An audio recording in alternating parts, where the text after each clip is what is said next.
Donc je déclare officiellement ce séminaire ouvert. Je voulais vous dire quelques mots en introduction, peut-être commencer par le plaisir sincère de ma part et puis aussi de l'ensemble de l'équipe de pouvoir échanger avec vous aujourd'hui. Je vais faire une introduction pas trop longue. J'aurais pu passer du temps pour dire l'importance de la formation des futurs actifs en matière de compétences, en matière de nombre de personnes conformes dans tous les domaines couverts par l'enseignement agricole.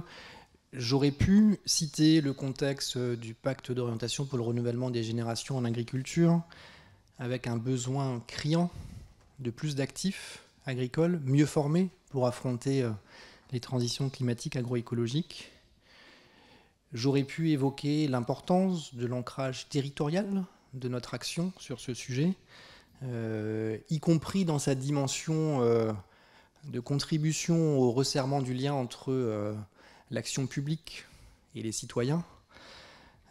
J'aurais pu citer encore de nombreuses choses sur les enjeux et sur l'importance de l'activité de formation par apprentissage et de formation continue. Mais j'ai tendance à considérer que ces enjeux sont largement partagés entre nous. Et nous avons voulu un séminaire qui soit opérationnel, où on se dit les choses nettement et franchement. Donc voilà, je considère que tous ces enjeux-là, ils sont en trame de fond et en acquis partagé, si je puis dire. Autrement dit, on sait le sens qui fait qu'on est mobilisé conjointement dans les EPLEFPA au niveau régional et au niveau national sur ces sujets. Alors un séminaire opérationnel, c'est quoi pour nous? C'est expliciter, je vais essayer de le faire en quelques minutes, la méthode et l'intention qui sont les nôtres. Et puis c'est un séminaire qui est centré sur un sujet principal, celui de la consolidation des conditions d'emploi des agents en CFA et en CFPPA. Il y a de nombreux autres sujets. Là aujourd'hui, on a choisi de se centrer sur ce sujet-là. Donc d'abord la méthode et l'intention et ensuite quelques éléments sur le fond. La méthode et l'intention, c'est finalement ni plus ni moins que la poursuite de ce que nous avons posé ensemble avec toutes les équipes de direction les 29 et 30 janvier dernier, avec le séminaire qui s'est tenu à quelques centaines de mètres d'ici. Et on avait choisi au moment de ce séminaire de se donner un temps complémentaire dédié à la partie équipe de direction CFA, CFPPA, et aujourd'hui c'est avec vous, les directeurs de CFA, les directeurs de CFPPA, les directeurs de CFA et CFPPA, et puis les adjoints de directeurs en charge de ces sujets qu'on veut dialoguer en particulier. On a souhaité aussi la présence des D1, de quelques secrétaires généraux, voire agents comptables, parce que les sujets que vous abordez au quotidien, ils sont intimement liés, et aussi parce qu'en termes de cohérence d'action, ça nous paraît important qu'on entende tous les mêmes choses. Il y a quelques SRFD qui sont présents aussi, je les remercie de s'être rendus disponibles, d'ailleurs soit dans la salle, soit à distance. Évidemment, les SRFD sont des interlocuteurs indispensables sur ce sujet comme sur tant d'autres. Et donc dans les échanges de la journée, notre intention c'est de donner priorité aux questionnements, aux préoccupations exprimées par les directeurs de CFA et de CFPPA. Au passage, alors en tout cas c'est ce qu'on m'a dit, parce que moi je ne suis pas là depuis si longtemps que ça dans le système non plus, que ça fait un moment qu'il n'y a pas eu de séminaire de directeurs CFA, CFPPA organisé au niveau national. Donc il était peut-être grand temps qu'on en refasse un, voilà, c'est fait. On relance cette dynamique, on est persuadé qu'elle est utile, c'est aussi ce qu'on s'était dit au séminaire de janvier. Ce qu'on va essayer de faire aujourd'hui, c'est de vous donner un maximum d'informations utiles, d'éléments.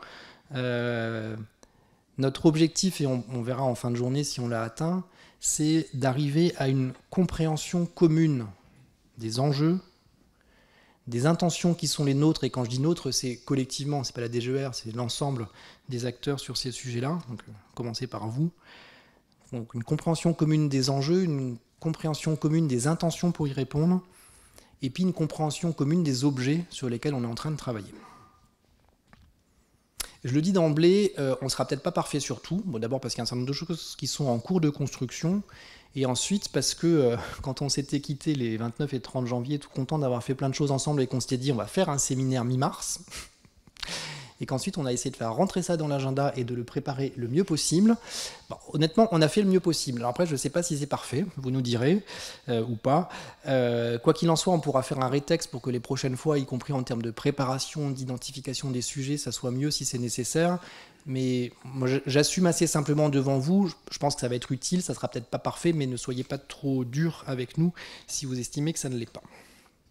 Donc ça, c'était sur la méthode et sur l'intention. Maintenant, au fond, le fil conducteur que je posais en introduction, c'est la consolidation des conditions d'emploi des agents CFA, CFPPA. Je rajoute, c'est peut-être évident, mais c'est important de rajouter en lien avec la performance économique des centres. Parce qu'au fond, c'est quoi les enjeux stratégiques qui nous animent? On a besoin d'agents de qualité pour délivrer une formation de qualité qui soit compétitive sur un marché dont on sait bien tous qu'il est de plus en plus compétitif. Évidemment, pour bien recruter des gens, il y a besoin d'avoir des conditions d'emploi attractives sur les postes en CFA, CFPPA. Et tout ça, on en a besoin parce qu'il nous semble important d'assurer une activité économique équilibrée. C'est d'ailleurs un des sujets qui sera vu en atelier cet après-midi. Donc c'est ça nos enjeux de fond. Et c'est pour répondre à ces enjeux-là qu'on a l'objectif de consolider les conditions d'emploi des agents. Alors une fois qu'on se dit qu'on veut consolider les conditions d'emploi des agents, il me semble qu'il y a deux éléments sur lesquels il faut qu'on travaille. Et ces deux éléments, ils vont ensemble. C'est un peu comme les deux pieds d'un organisme pour avancer. On doit nécessairement appliquer le droit partout, parce qu'il y a du droit qui est complexe, d'ailleurs, on rentrera un peu dans le détail ce matin, parce qu'il vient de différents codes, parce qu'il est fruit d'une longue histoire, et parce que les statuts des gens que vous employez sont aussi divers et variés. Mais quoi qu'il en soit, même si ce droit est complexe, il est normal qu'on l'applique partout. Après, c'est aussi du droit qui, pour partie, ouvre des marges de manœuvre au niveau local. Donc il y a du droit qui s'applique, j'ai envie de dire bêtement, pour peu qu'on le comprenne, du niveau national de façon uniforme partout, mais il y a aussi du droit qui ouvre des possibilités de choix locaux. Et c'est pour ça qu'on a un deuxième objectif qu'il faut qu'on regarde, c'est bien identifier ces marges de manœuvre locales, bien les comprendre, bien les faire comprendre à nos partenaires.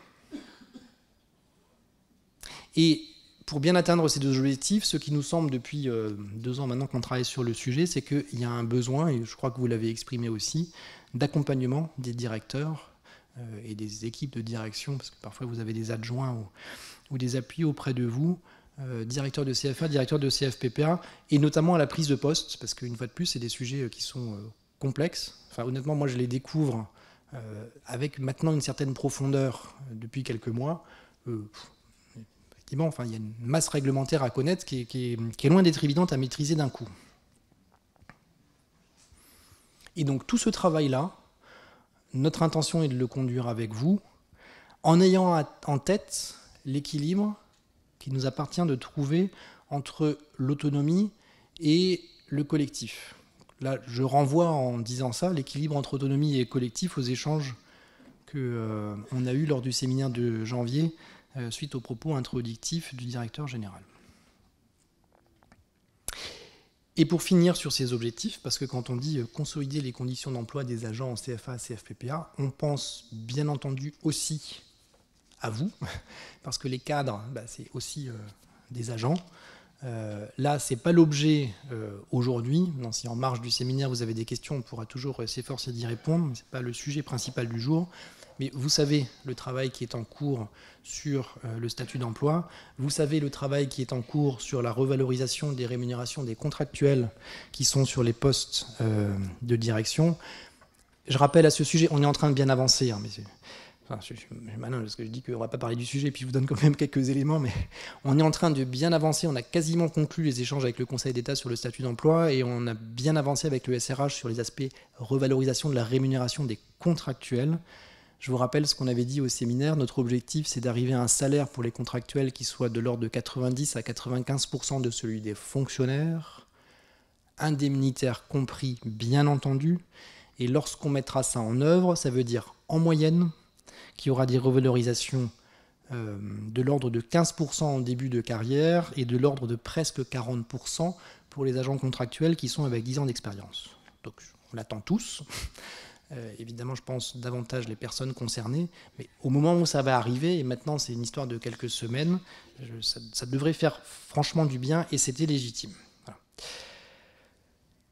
Alors maintenant, je reviens un petit peu au fond sur les travaux en cours, sur les consolidations de conditions d'emploi, et je vais paraphraser, et forcément je le ferai mal, ce que le ministre a dit aux organisations syndicales lors d'une réunion qui s'est tenue le 9 janvier dernier, et propos qui ont été repris aussi par le directeur général, mais je le fais là parce que comme on n'était pas tous présents à ce moment-là, lors du séminaire des 29 et 30 janvier dernier. Il n'a échappé à personne qu'on se penche avec une attention accrue sur le sujet depuis juillet 2022.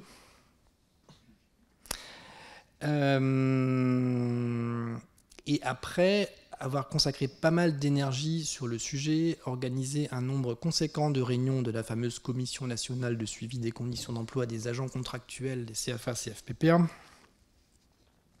d'avoir fait un paquet de groupes de travail, d'avoir beaucoup échangé par mail, on est sur le point d'aboutir sur un ensemble de propositions qui nous semblent solides, qui sont pour partie novatrices, et c'est pour ça qu'il me semble important qu'on échange bien aujourd'hui pour comprendre le caractère novateur et l'intérêt de ce caractère novateur pour répondre à l'objectif d'amélioration des conditions d'emploi.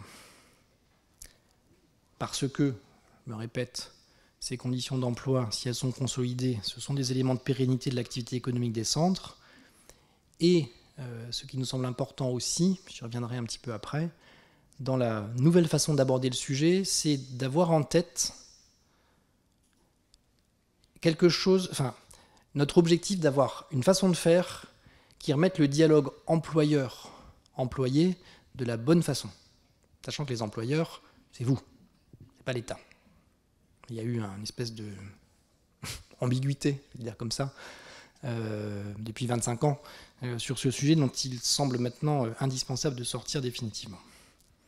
Et donc on est en train de dessiner un paquet d'ensemble sur le sujet, et quand je dis paquet d'ensemble, ça veut dire qu'il faut à la fois qu'on regarde aujourd'hui chacun des objets de ce paquet, qu'on comprenne chacun des objets, et qu'on comprenne les connexions entre ces objets. D'une part, et en lien avec ce que je disais avant sur la nécessité de respecter le droit partout, y compris les marges de manœuvre qu'offre parfois le droit national, on a choisi, et le ministre l'a annoncé, de rappeler l'ensemble de ces points de droit dans une trame nationale de cadre d'emploi local. Alors je répète, parce que chaque mot est important dans cette petite locution, une trame nationale de cadre d'emploi local. C'est un peu comme un modèle de bail, pour ceux qui ont des locataires, ou qui sont eux-mêmes locataires, bon, bref. Ça nous est tous arrivé d'avoir à signer des bails, c'est toujours plus rassurant quand on signe un bail qu'on s'appuie sur le modèle qui va bien, puis en gros ça devient un peu, pardonnez-moi l'image un peu simpliste, mais comme un texte à trous. La trame en question sera accompagnée à ma vadémécum pour en expliquer bien le contenu, et puis expliquer comment remplir les trous, y compris les trous sur lesquels il y a des choix à faire au niveau local. Donc ça, c'est un des objets. Il y a un autre objet qui est la poursuite des réunions de la Commission nationale et de la Commission, enfin, et des commissions régionales, qui n'ont pas pour objet de dire le droit à la place d'eux, mais qui ont pour objet d'observer ce qui se passe et de formuler un certain nombre de recommandations, d'identifier des situations anormales. On en a observé un certain nombre. Elles sont plutôt rares. Mais malgré tout, elles existent et elles nécessitent qu'on y réponde. Donc, la trame nationale de cadre d'emploi local, les réunions régulières de la Commission nationale et des commissions régionales, l'observatoire qu'on a mis en place l'an dernier, qui n'était pas parfait du premier coup, mais qui franchement était pas mal, et qui nous a permis de sortir, on y reviendra tout à l'heure, un certain nombre d'éléments de synthèse qu'on n'avait pas jusqu'à présent. Et ce qui est essentiel, c'est que ça permet d'objectiver les situations, parce qu'on est sur un sujet où depuis 25 ans, il y a beaucoup de choses qui sont dites. Il était temps de revenir aux faits.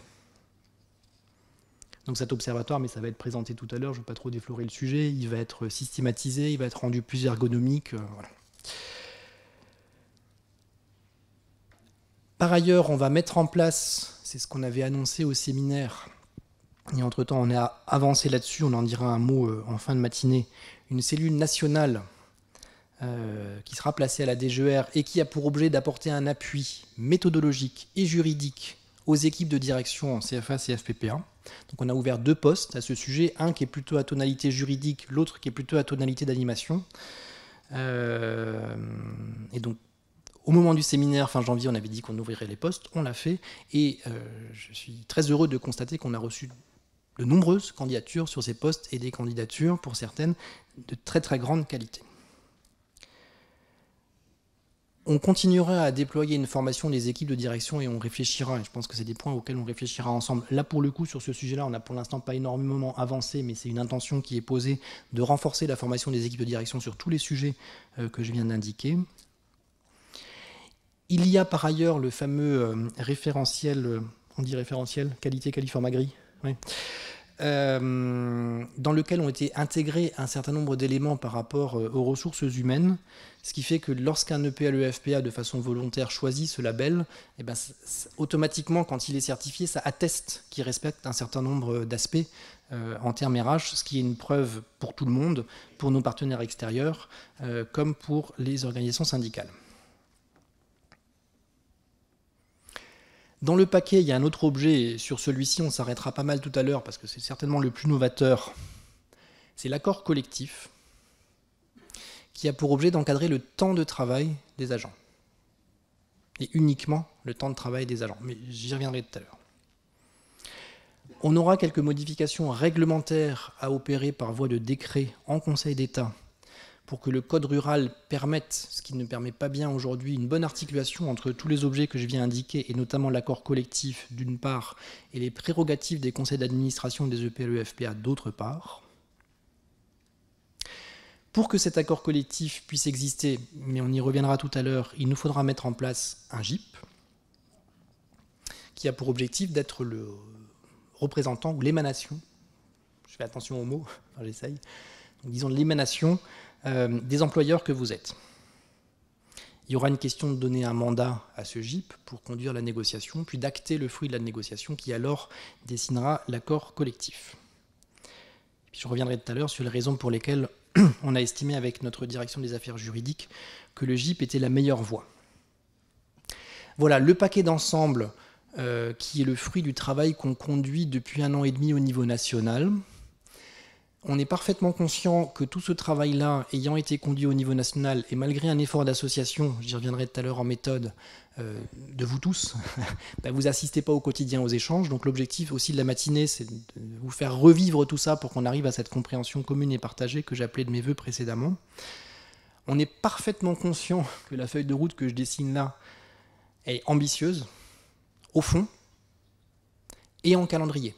Alors surtout si je la remets en perspective de, ça fait depuis 98 ce foutu protocole là, donc ça fait bien 25 ans que le sujet il est quand même, il s'enlise petit à petit. Donc l'intention de sortir de cette ornière en quelques mois, elle est ambitieuse, au fond et en calendrier, on en est conscient. Mais d'un autre côté, si on ne donne pas l'impulsion d'y arriver, un signal très fort qu'on veut et que le ministre veut, on ne risque pas d'y arriver. Après, certainement un jour se posera la question d'être capable de faire preuve de pragmatisme entre l'affichage de l'ambition et un principe de réalité. On y arrivera. Voilà, et je voudrais terminer cette introduction en donnant simplement quelques éléments de déroulé de la journée. Donc ce matin, il faut qu'on arrive à vous faire toucher du doigt assez finement l'ensemble des objets que je viens d'indiquer. Je vous invite à avoir des échanges, parce qu'on ne va pas peut-être tout expliquer du premier coup. En tout cas, nous, on a tout en tête, mais vous, pas forcément. Donc peut-être qu'on n'expliquera pas tout comme il faut. Vraiment, interagissons. Posez des questions simples. Je vous invite juste à faire des questions brèves, courtes, opérationnelles. Ce n'est pas le lieu pour faire des grandes déclarations sur les enjeux, tout ça. Mais je pense que ce n'est pas l'état d'esprit dans lequel on est. Cet après-midi, on aura 2 ateliers. Ils sont affichés là à l'écran. Je pense que vous aviez eu le programme un peu en amont. L'objectif des ateliers, c'est de donner de la matière, de faire quelques éclairages avec des lumières différentes sur des sujets qui sont importants, qui sont affichés là, donc je ne vais pas les lire. Je voudrais juste dire que ces interventions auxquelles vous allez assister, et puis l'interaction qu'on organisera avec vous, on n'est pas en train de dire que c'est ça un modèle unique que la DGER voudrait privilégier. On n'est pas du tout là-dedans. On essaye de vous donner un peu de matière pour réfléchir sur des sujets qui sont énormes, qu'on va évidemment pas résoudre là comme ça en 1 heure et demie. Et ça veut dire que derrière, il faudra qu'on réfléchisse ensemble comment, sur la base de ce qu'on aura posé aujourd'hui et sur plein d'autres éléments qu'on sait exister au niveau local et au niveau régional, comment poursuivre cette réflexion ensemble. Voilà. Donc il faudra voir comment ça peut se construire avec les réseaux régionaux pour certains très actifs et qui ont produit plein de choses très intéressantes avec les SRFD et puis avec ce qu'on essaie de faire au niveau national. Voilà, et puis la journée se terminera par une conclusion par Benoît, qui doit nous rejoindre environ vers 16h, si j'ai bien compris. Voilà ce que je voulais poser en introduction, à disposition pour éventuellement échanger rapidement sur ces quelques éléments de méthode générale, si ça vous semble nécessaire. Et si ce n'était pas le cas, on peut rentrer directement dans le vif du sujet.